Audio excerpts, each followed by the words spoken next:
Welcome to Networking RX, a podcast devoted to helping business professionals like you enhance your networking skills in order to become more proficient giving and receiving quality business referrals and improving the overall quality of your life and the lives of those around you.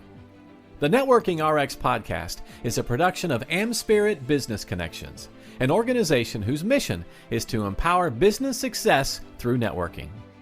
Welcome to the Networking RX podcast. I'm your host, Frank Agan, founder and president of AmSpirit Business Connections. Today, we have another great guest. As our ongoing subscribers know, often on this podcast, it's just me sharing ideas, insights, best practices for building professional relationships and excelling at networking. Occasionally, however, I will be interviewing subject matter experts, authors, speakers, thought leaders, social scientists. These people share their knowledge to help us build better relationships and understand why we do the things we do or don't do the things we are supposed to do. Anyhow, today I have on with us Nikki Rausch. Nikki is the CEO of Sales Maven, and she has the unique ability to transform the misunderstood process of selling. She's got 25 plus years of experience selling to prestigious organizations like the Bill and Melinda Gates Foundation, and as well as NASA. That's a biggie. And in her professional career, she shattered all sorts of sales records and received top producer honors along the way. Today, she really likes to work with entrepreneurs and small business owners, and they hire her to learn how to sell successfully and authentically. And the authentic thing is a key piece of this. She's a professional speaker, an engaging professional speaker, and she shares the secret of her success through keynote speeches and business-changing workshops. She's written 3 books, all available on Amazon. We'll touch on those. And she has her own podcast called Sales Maven, which you can find on your favorite podcast platform. Nikki, welcome to the program. Thank you so much for having me. This is awesome.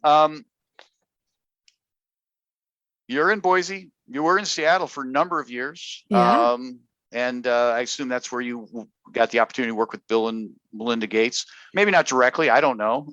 Yeah. Well, it was their foundation. And actually, I was working at a manufacturer level at that point in my career, selling technology. I was selling wireless audio conferencing equipment that was encrypted. Sounds super techy. And they had an opportunity with their new building. They needed some wireless audio conferencing. I actually had a client there in the Seattle area that serviced them. So we went in and sold them our system. This is what every not-for-profit needs, encrypted wireless presentation equipment. All right, good. That's right. All right. I'm going to kick this off. You provided me some notes here. Cat calling and dog calling. Oh, do tell. Okay. So this is the idea of, well, first of all, if I can back up just a little bit and Please. say, it's your show. Okay. It's actually your show. Oh, that's right. Okay. So I teach a process around the sales conversation, how to have a more effective sales conversation. And it's a 5-step process. Step 2 in the process is how to create curiosity. And I think we'll see if you like this. This I think is an important and often missed step, especially when networking.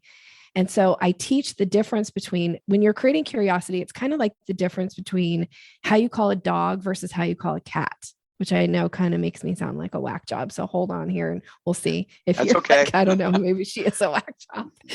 But the idea is when people show up at networking meetings or in networking conversations, a lot of times they're so excited about what it is that they do. They're super passionate about what they do, but they come off a little bit like what I would say is how you call a dog. It's like, oh my gosh, I'm so excited to share with you. And here's what I do. And here's who I help. And here's how I can, help you. And it's kind of that dog calling energy. When you call your dog, you do this thing where you're like, come here, boy, come here. Let's go for a walk. And dogs really respond to that. Right. Yeah. But people don't. And when you come across that way, it can really kind of make people kind of pull back or pull away from you and go like, ugh, it's a little too much. So the flip side of this is this cat calling energy. If you want to get a cat's attention, you want to do this thing where you go, here, kitty, kitty, here, kitty, kitty. So it's that softer approach. Yeah. So the way that you do this is the way you answer questions. This is how you start to create a little curiosity. You draw people in, you draw them into a conversation. I always say sales happen through conversations, not one person word vomiting all over somebody or talking at them. Yeah. So how can we create a little curiosity with even some of our really simple questions that we get asked all the time? What might you say that would allow somebody to go, "Oh, what does that mean?" Or tell me more about that. So for instance, at networking meetings, people are always like, "Oh, how have you been?" Right? Like that's a super common question. Sure. And if you have a really super common answer, it's not going to create any curiosity. If you say like, "Oh, I've been fine," well, that doesn't open the door for anything. Sure. But if you say like, "Oh, I had some great news today. My podcast just broke 50,000 downloads." People will go like, "Well, what does that mean?" Or "What's your podcast about?" Or, and now it gives me a little bit of permission to talk a little bit about my business or talk a little bit about something that hopefully maybe would spur some interest for them and allow for us to now get into a conversation about what I really do and who I really serve and who I help. So that's what I mean by dog calling versus cat calling. No, I think that's, I think this, as I indicated in your intro, the word authenticity to me, is refreshing. And we were talking before we hit record, we still run into people who do it all the wrong way, right? The sales, and just how that persists, I don't get it, because I don't think it's successful. I think this whole notion of building relationships, that's how I buy. And I can think of some things, not crazy things I've bought, but two people coming at me selling the exact same thing. One I would just not even give the time of day to, and the other I would be totally intrigued and try and figure out, okay, how can I work this into my budget? Because I like this person. Yeah, for sure. The thing, I think, and this is actually, again, why I teach this 5-step process to the sales conversation. You don't get to just meet somebody and say, "Buy from me." Right. That's skipping all the steps, right? That is actually step 5. Not that you're ever going to say to anybody, "Buy from me." But at the same time, if you don't understand the process of a sales conversation, if you don't know how to engage somebody in a real conversation where they're willing to be revealing about what's going on for them, like will they share what their problem or need is? Will they be open to answering some questions so that you can then form some type of a offer that would fit and meet their need? And frankly, if you are just going out trying to create need in the marketplace, and you're not going to be successful in sales, like there has to be a need, and your job is to uncover what it is and build relationship along the way, and then make it really easy for somebody to take the next step with you, which often is buying. I'm of the mind that anything that's being sold out there, there's a market for. It's kind of like real estate. Every house is going to sell. My wife will look at a house. I wouldn't want to live on that corner. You know what? But somebody would, right? So every house, and so every product out there, every service, there's somebody for it. And I mean, nobody's ever invented something like that. Literally nobody would ever want to buy. And so the job of sales, in my mind, is not to convince somebody that they need what you have, but basically to network yourself into people who are going to send you people who want what you've got, if that makes sense. Yeah. You just said something I say all the time, like your job is not to convince people to buy from you. And I often describe sales is something you do with people, not to them. And when you show up in conversations and you're acting like I'm doing this to you, I'm going to get your business, like that feels frankly gross. And as I think, as we are in our society now, we're much more savvy. We're much more skeptical. And we all know, like, we can vote with our wallet. Like if I don't like your style, I can go buy whatever it is that you offer from somebody else. I can find them on Google today. Doesn't matter. So there's always another solution. You want to be the solution, the person, like you said, you get 2 people, one you don't give the time of day, and the other one you're looking like, how can I make this work in my budget? We want to be that type of a salesperson where somebody's thinking, I'd really like to work with Frank. How can I do that? Yeah. No, again, I think that's refreshing. And I always tell people who come at me, and I feel bad for financial advisors because it's really been tough for them in the last 2 years. That's a very personal type thing. And, a lot of the things that they relied on in the past weren't there. I'm in Columbus, Ohio, and I'm getting messages from somebody in Rhode Island, literally on the coast. Hey, I want to be your financial advisor. It's a perfect fit. I don't think so. There's like 4 states between us. It doesn't make any sense, right? Yeah. But I always tell people like that. It's like, if you come at me and you look at me as a sale, then your answer is yes or no. Yeah. Likely going to be no, but it's going to be a yes or no. Right. But if you come at me and want to have a relationship, then there's still a yes or a no component as to whether I'll do business with you. But you open yourself up to all the people I know. I might know somebody in Rhode Island, as an example, to be the perfect person for it. But if all you want to do is sell to me, then if that's the only conversation there can be, then it's going to be a yes or a no. It's likely going to be a no. But still, people are kind of stuck in that. And I really think that there's a lot of people, not just in financial services world, but a lot of worlds that obviously don't have a sales trainer. They don't have somebody's giving misinformation out there. I agree. So, well, that's good though, right? It's, I used to be a tax consultant, and I had a boss come running into the office, so upset. Our clients are so stupid. They were supposed to do this, this, and this. And I told him, I said, Rich, we like stupid clients, because if they knew everything we did, we wouldn't have a job, right? If everybody understood, so we want people who are a little bit off, not totally off, but a little bit off, that we can help. So, yeah. You talked about word vomiting. I want to kind of expand on that, if you will. Sure. So it's this idea of like, when if somebody asks you a question, and I'll frame it the other way. Let's say you ask somebody a question, right, and they spend 10 minutes answering the question. That's word vomiting. I always say your answer should really be maybe 3 sentences at the most. Yeah. And if you think about networking, like if you're getting up and giving your 30-second elevator pitch, for instance, that's usually about 3 sentences. That's kind of what people want to know. And then they can ask another follow-up question. Now we're having real conversation. But if you're talking at somebody for 10 minutes and they're just going, they're probably not very engaged in the conversation. You better be telling a really interesting story. There better be a real reason for that. But again, word vomiting is something that people go, oh, I'm so guilty of it. Like, that's just who I am. Okay. Well, fix it. Right. Yeah. My all-time favorite quote, I don't know if you like quotes, but one of my all-time favorite quotes is, blessed are the flexible, for they shall not be bent out of shape.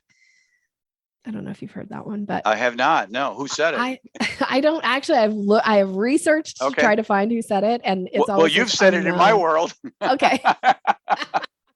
It wasn't mine, but I'm so grateful for whoever framed it this way about flexibility. If you say like, this is me and this is how I show up in the world, and I'm just going to be me, and you can take it or leave it. In all honesty, and I say this with a lot of love and kindness, a lot of people will leave it. They'll say, no, thank you.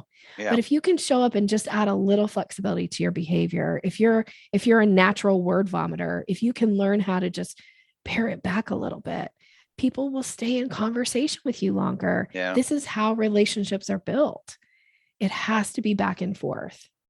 Yeah, I often wonder about people who, inflexible is the term, hey, this is who I am, and I'm the direct person, and people need to take it or leave it.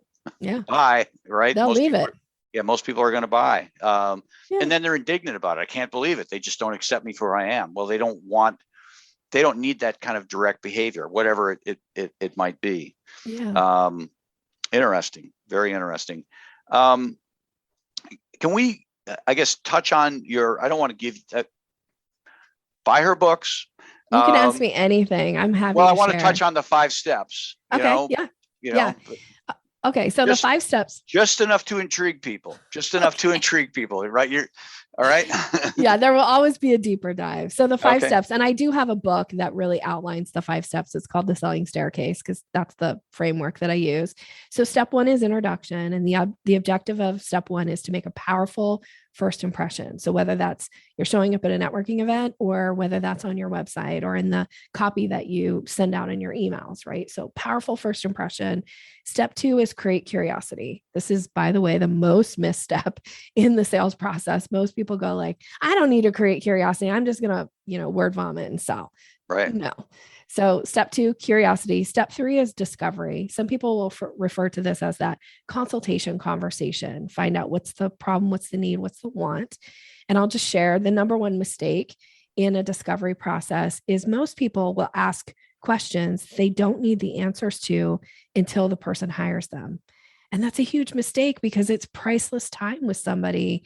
And you want to be asking questions that lead them to hire you, not the questions you need the answers to.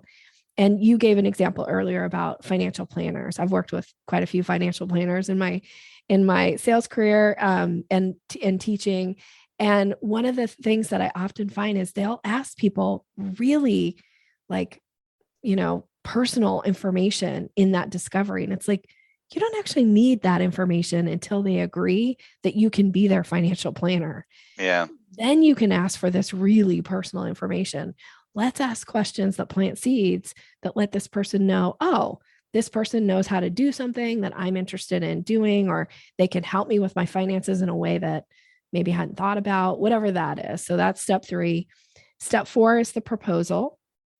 The objective here is to lay out a really clear offer, a really clear next step of how to work together. And then step 5 goes really closely with step 4, which is the close.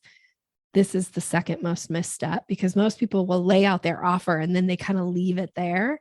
But when you lay out an offer with somebody, whether it's a formal, like actually something you put in writing, here's a formal proposal, or if it's just a conversation that you and I are having, I have to issue close language so that you can decide yes or no to work with me.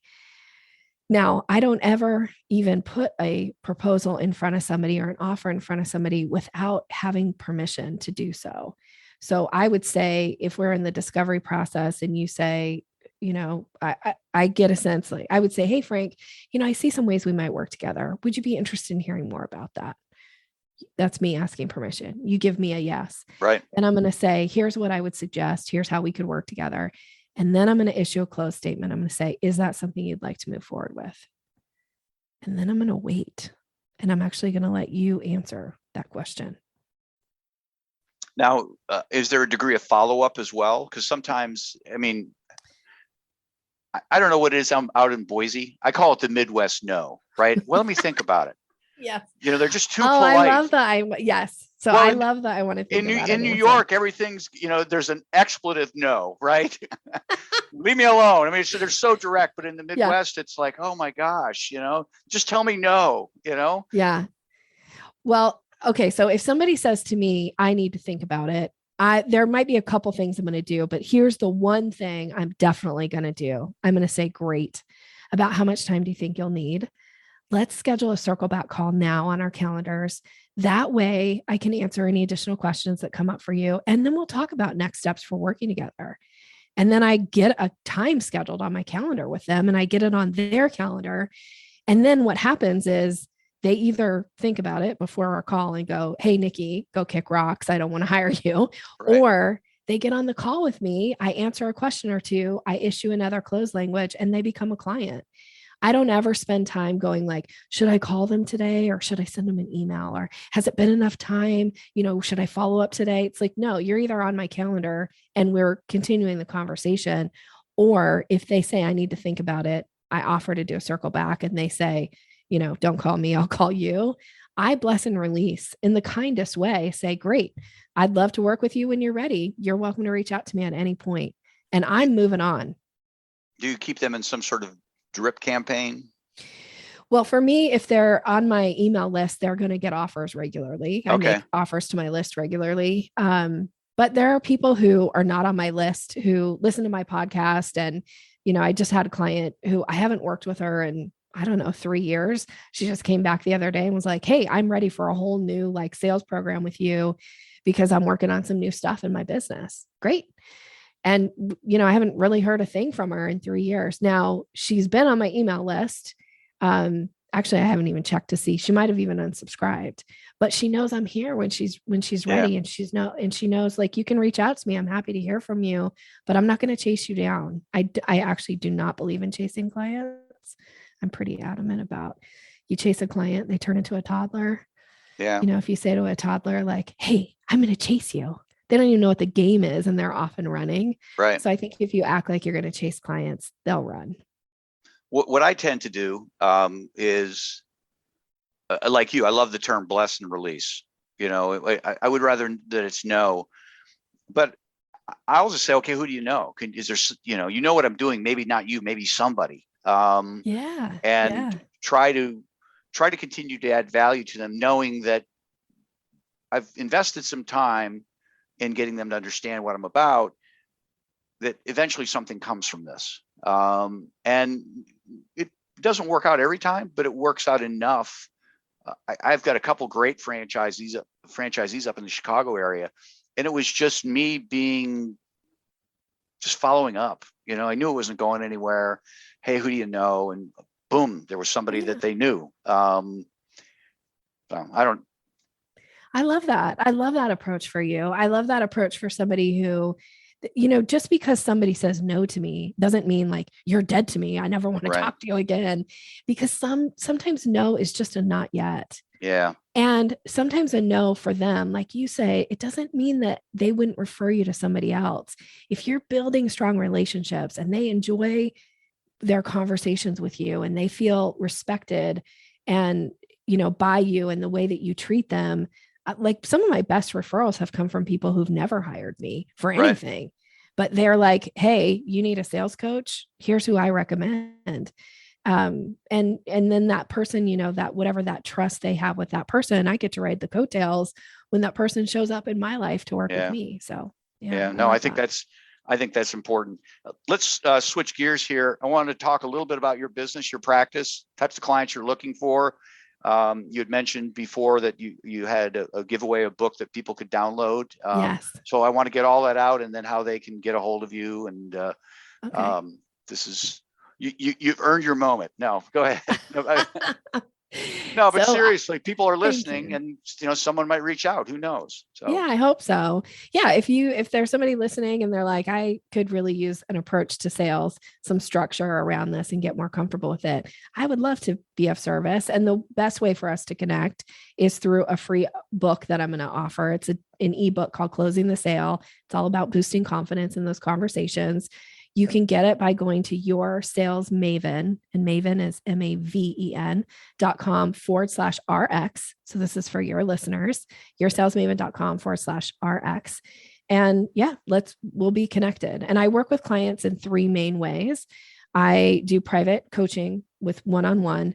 I have masterclasses that I teach every couple months. I offer a new topic that I teach a masterclass on, which is a deep dive on a sales topic. And then I have a membership opportunity, which is really a monthly coaching program where you're in a group setting, you get live calls with me, you get access to my training content in my training center. Yeah. So that's how I work with clients. Best way to get a hold of you, your email, Nikki. yoursalesmaven.com. Yeah. And Nikki is Nikki. Okay. I'll get some of this in the show notes. I won't get it all in there. But I appreciate your time today. This has been great. Thank you for having me. Thanks for joining us on the Networking RX podcast. Please put what you've learned into action today and let us know if you have questions, comments, or ideas for future topics.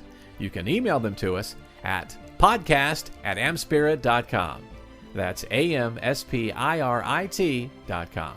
Finally, so you never miss an episode, be sure to subscribe to the Networking RX podcast through iTunes, Overcast, or however you receive your podcasts. Now get out and network with someone. The Networking RX podcast is the copyright production of AmSpirit Business Connection. All rights reserved.